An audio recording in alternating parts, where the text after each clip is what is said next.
It's not how you start, it's how you finish. When you're on the green, there are lots of things to keep in mind. Hi everybody, we are at Cottonwood Golf and Country Club near Calgary, and joining me is Paul Horton. He is a Golf Academy instructor and a Golf Town ambassador, and Paul's got some great drills to help us sink more putts, and who doesn't want to do that? Okay, we're on the putting green here, and this drill is specifically for speed control or controlling your distance the ball rolls out. So I've got 4 lines here. I've got a start line where I'm going to start my stroke. I've got 3 lines in behind it. This first line is, if you put a line 8 to 10 inches back, the second line would be another 4 or 5 inches beyond that. The third line the same, another 4 or 5 inches beyond that, which is really the width of a club head. So if you don't have a ruler and measure it out, just use a width of a club head for these lines here, and the first line would be 2 widths of a club head. So the essence here, if I take the putter back to this first line, on average speed of green, we are going to roll the ball about 10 feet. If I take the putter back to the second line, it should roll out to 20 feet, and this third line should help me roll the ball to 30 feet. I've set up 3 lines in front of me, just with string, at 10 feet, 20 feet, and 30 feet. So what I'm going to do to start with is set up to the first ball, and I'm going to try to take my backstroke back to the first line and roll the ball about 10 feet. The second ball, I'm going to take my backstroke about 4 or 5 inches farther, so I'm going to try to let it swing to the second line. And that ball should travel about 20 feet.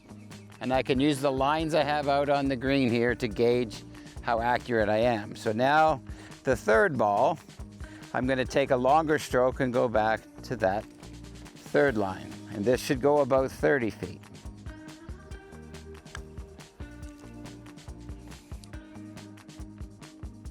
If you follow this drill, you'll find your speed control or controlling the distance the ball is going to roll out much better, thus lowering your scores.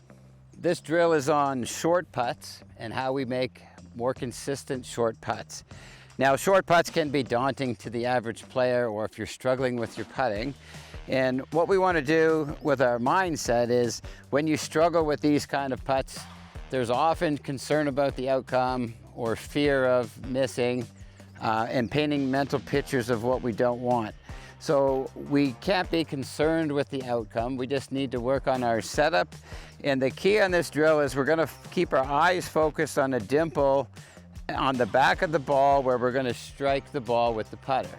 So I'm going to make sure my aim is where I'd like it.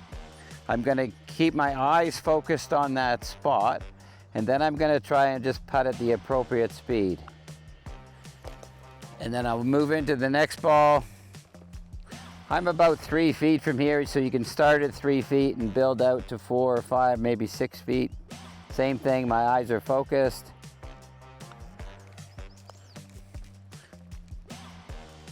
Nice and steady, it keeps everything steady, and then I'm just going to stroke it the appropriate speed.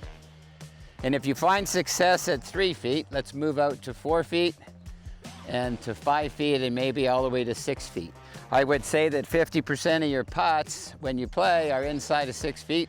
So it makes sense to practice about half your putting practice time on these short putts, because these are the money putts that you want to trust yourself over.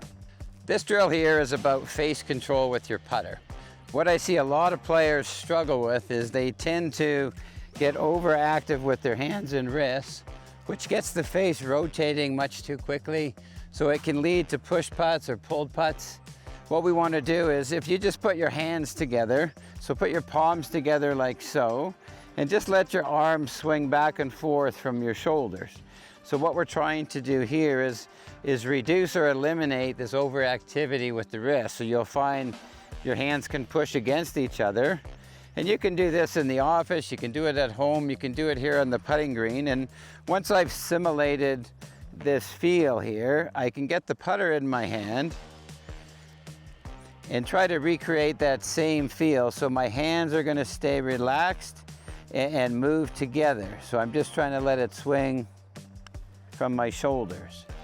So if you can remember to keep your hands stable and quiet through the stroke, you'll find that you can start your ball on your intended line and ultimately lead you to lower scores.